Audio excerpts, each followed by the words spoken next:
মানুষ দিনদার হওয়ার পথে বড় বাধা খারাপ পরিবেশ, নষ্ট পরিবেশে জীবন যাপন করা। আপনি যদি পরহেজগার, দিনদার, ভালো মানুষ হতে চান, আপনাকে ভালো পরিবেশে চলাফেরা করতে হবে, ভালো মানুষের সাথে উঠা বসা করতে হবে। এই জন্য আল্লাহ রাব্বুল আলামিন বলছেন, ইয়া আইয়ুহাল্লাযীনা আমানু তাকুল্লাহা ওয়া কুনু মা'আস সাদিকিন। আল্লাহ পাক বললেন, ইয়া আইয়ুহাল্লাযীনা আমানু, ওহে বিশ্বাসীরা, ঈমানদারগণ, ইত্তাকুল্লাহ, আল্লাহকে ভয় করো।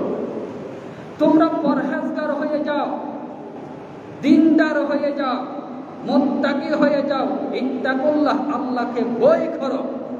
ওয়া কুনু মা'আস সাদিকিন, এবং সত্যবাদীদের সাথে, নেককারদের সাথে, ভালো মানুষের সাথে ওঠা বসা করো। কে বলেছেন? আল্লাহ বলেছেন।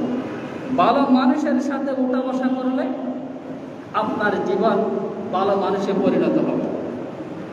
আপনি যদি চোর, ডাকাত, সন্ত্রাস, মাস্তান, সাদাবাজদের সাথে উঠা বসা করেন, আপনার জীবন চোর ডাকাতের মতো হবে।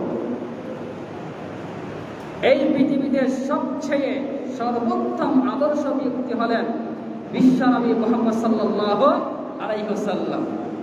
আর যারা রাসূল করিম সাল্লাল্লাহু আলাইহি ওয়াসাল্লামকে অনুসরণ করে জীবন পরিচালনা করেছেন, তারা হলেন সাহাবায়ে কেরাম।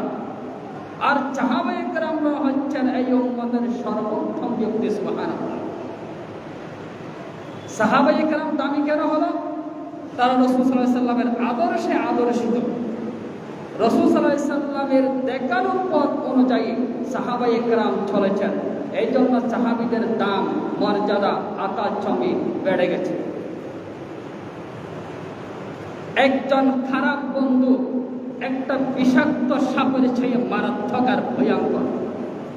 একটা বিষাক্ত সাপ কামড় দিলে আপনি মরে যাবেন, আপনার দুনিয়ার জীবন শেষ। পরকালে আপনি শাহাদা মর্যাদা।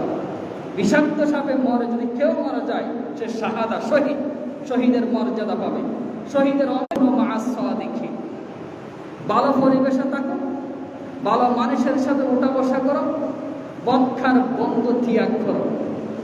অনেক নারী আছে খারাপ পরিবেশে ওঠার কারণে পর্দা করতে পারে না, পর্দা মতো চলতে পারে না।